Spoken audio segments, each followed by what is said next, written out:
semuanya, kami dari kelompok 4, Bioteknologi Pangan kelas R, akan menjelaskan tentang Golden Rice. Anggota kami adalah Rizky, Ratih, Laura, dan Kistin. Materi yang akan kami jelaskan pada hari ini adalah pendahuluan, rekayasa genetika, metode, kelebihan dan kekurangan dari Golden Rice, aplikasi, dan juga daftar pustaka.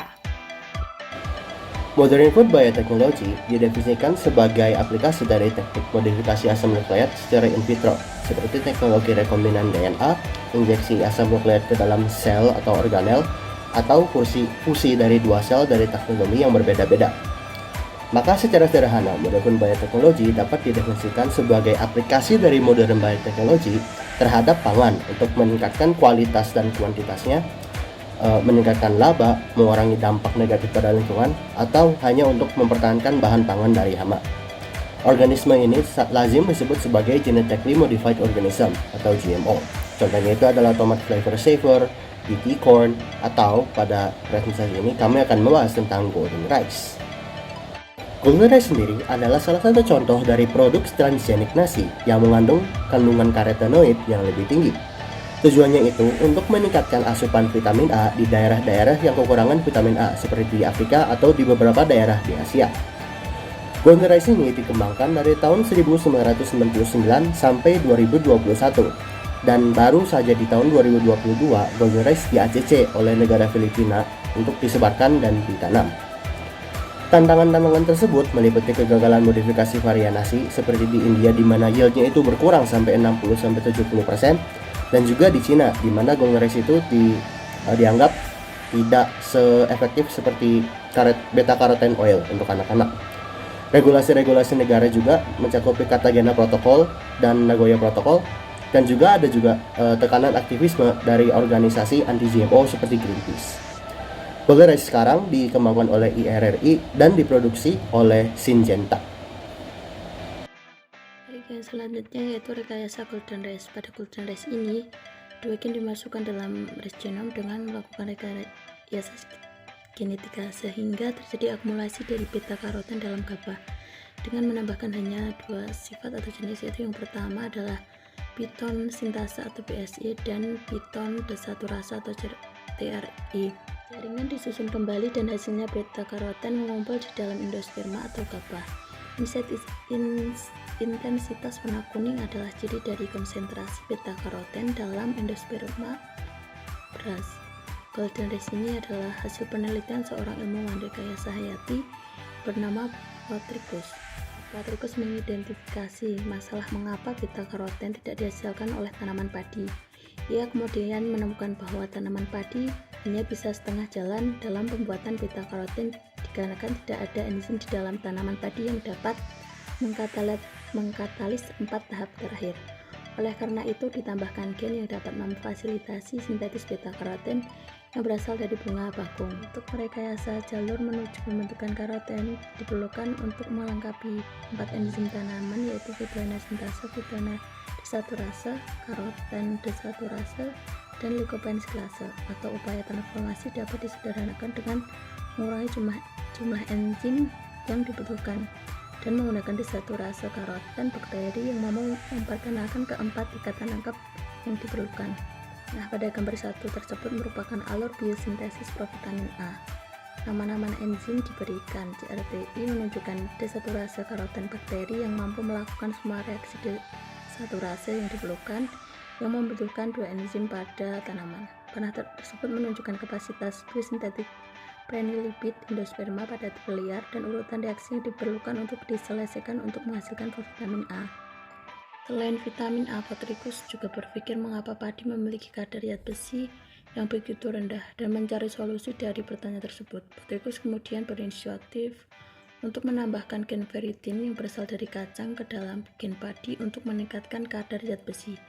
Gen metallothionin yang terdapat pada tanaman padi liar untuk meningkatkan persediaan protein sulfur guna meningkatkan proses penyerapan zat besi. Gen pitase berasal dari jamur Arabidopsis fungus yang berfungsi untuk menghancurkan enzim pitase atau penghambat reabsorpsi zat besi. Pada gambar 3 merupakan beberapa gen yang disisipkan ke tanaman padi untuk mengatasi kurangnya beberapa zat pada padi. Gen ferritin ditransfer ke beras dari kacang.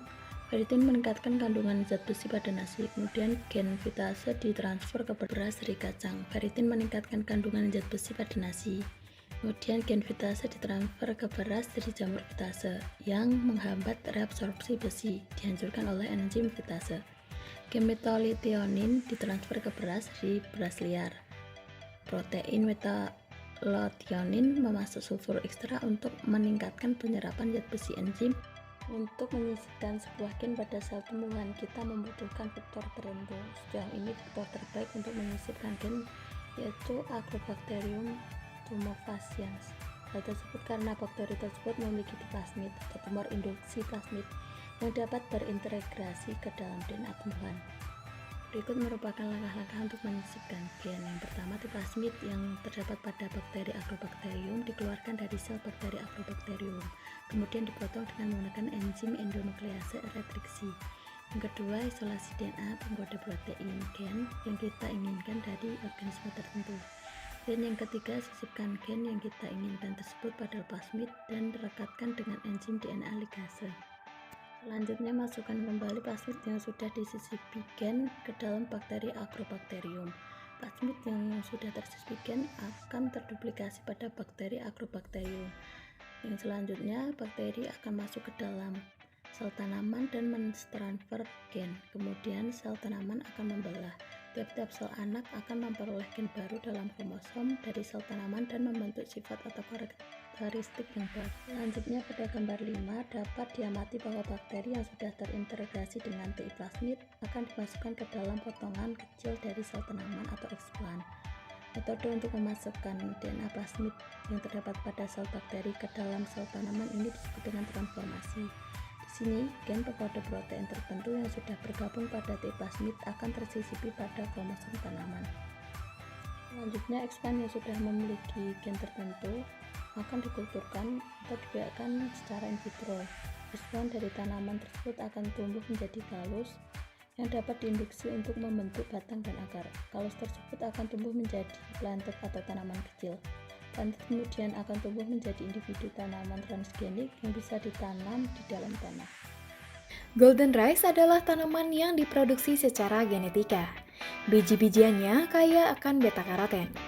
Sekarang mari kita lihat bagaimana golden rice diproduksi. Pertama, gen biosintesis beta-karoten diperoleh dari sel jagung dan bakteri. Kemudian, gen biosintesis beta-karoten dipotong menggunakan enzim restriksi.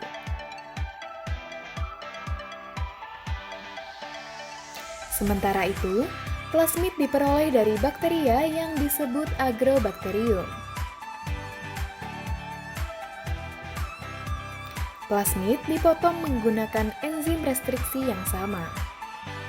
Basa yang tidak berpasangan di plasmid sticky ends saling melengkapi dengan basa di sticky ends gen biosintesis beta-karoten. Dengan bantuan DNA ligase, gen biosintesis beta-karoten dimasukkan ke dalam plasmid terbuka.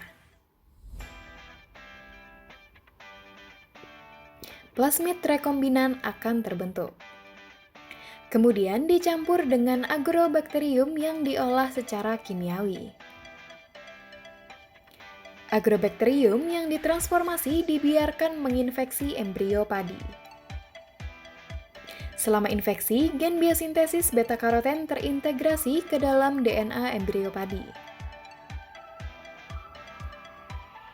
Embrio yang terinfeksi kemudian dimasukkan ke dalam media kultur steril yang mengandung semua nutrisi yang diperlukan untuk pertumbuhan.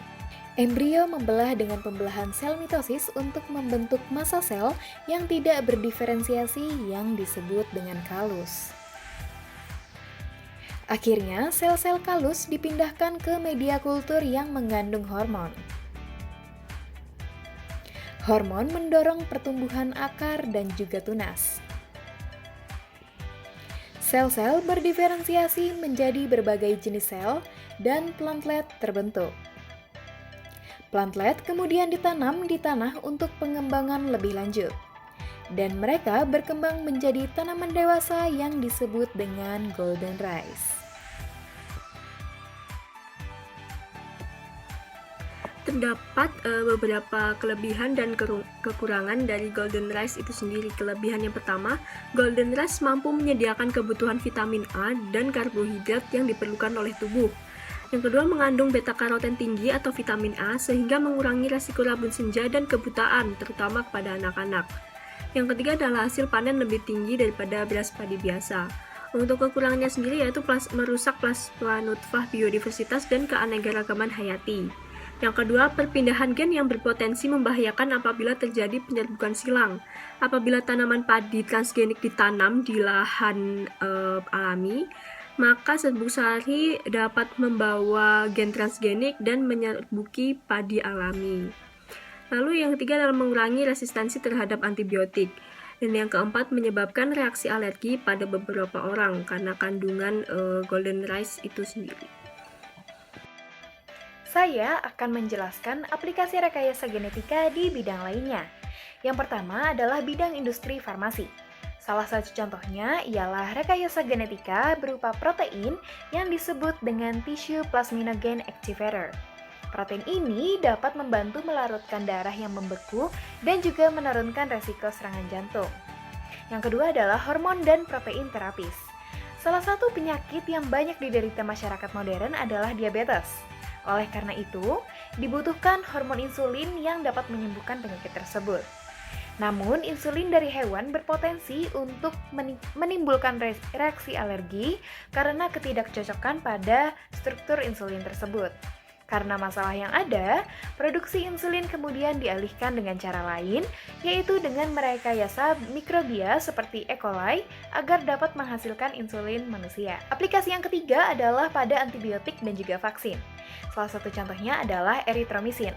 Eritromisin merupakan antibiotik yang disintesis oleh Saccharopolyspora erythrae yang digunakan untuk mengobati infeksi oleh Streptococcus, Staphylococcus, Mycoplasma, Ureaplasma, Chlamydia, dan juga Legionella. Rekayasa genetika pada Saccharopolyspora erythrae akan menghasilkan eritromisin 60% lebih banyak daripada wild strain. Kemudian selanjutnya di bidang pertanian, peningkatan kualitas dan kuantitas tanaman dilakukan dengan merekayasa bahan genetik tanaman tersebut, sehingga dapat memiliki sifat-sifat khusus yang tidak dimiliki oleh tanaman tersebut. Berdasarkan perubahan sifat, terdapat 3 jenis dari tanaman transgenik, yaitu generasi pertama, yaitu tanaman transgenik yang resisten terhadap herbisida atau serangan serangga. Yang kedua, generasi kedua adalah tanaman transgenik yang ditingkatkan dari segi kandungan nutrisinya. Kemudian generasi ketiga adalah tanaman transgenik yang dapat menghasilkan zat-zat biofarmaseutikal. Kemudian yang terakhir adalah bidang peternakan. Salah satu contohnya adalah sintesis hormon pertumbuhan sapi oleh E. coli untuk meningkatkan produksi susu hingga 10%. Rekayasa genetika ini juga terbukti dapat meningkatkan perolehan bobot di dalam daging ternak. Inilah referensi yang kami gunakan dalam pembuatan materi ini. Semoga ilmu yang disampaikan dapat bermanfaat bagi teman-teman semua. Terima kasih.